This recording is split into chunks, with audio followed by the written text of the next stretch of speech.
அது எப்படி ஆடக்கூடாதா, பாடக்கூடாதா, பேசக்கூடாது. தண்ணி அடிக்கலாம், பொய் சொல்லலாம், ஏமாத்தலாம், சிகரெட் அடிக்கலாம், அடுத்தவங்க குடும்பத்துக்கு எடுக்கலாம், முதுல குத்தலாம். இதுக்கெல்லாம் நீங்க சப்போர்ட் பண்ணுவீங்க. நீங்க உண்மை நல்லவங்க இருந்தீங்கன்னா உங்களுக்கு கண்டென்ட் பிடிக்கலன்னா ஸ்கிப் பண்ணிட்டு போகணும். இதுல நெகட்டிவ் கமெண்ட் கஷ்டப்பட்டு ஏன் போறீங்க? அப்பனா உங்களுக்கு பொறாம, உங்களால பண்ண முடியல, உங்களுக்கு ஜீர்ணிக்க முடியல.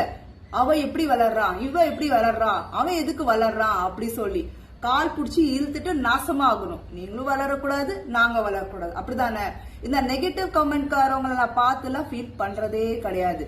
நேரா டெலிட் பிளாக், அவ்வளவுதான். பிடிக்கலன்னா பிடிக்கல. அந்த மாதிரி ஃபாலோவர்ஸே எனக்கு தேவையில்லை. ஏன்னா இன்னைக்குல நாளைக்கு அவன் அவன மாதிரி நான் மாறிடுவேன். வேண்டாப்பா சாமி, நான் நல்லவளா கெட்டவளா எனக்கு தெரிஞ்சா போதும். ஓகேங்களா? சோ நெகட்டிவ் கமெண்ட் பண்ணுவது பார்த்து பண்ணுங்க. பண்ணலாமா வேணா யோசிச்சு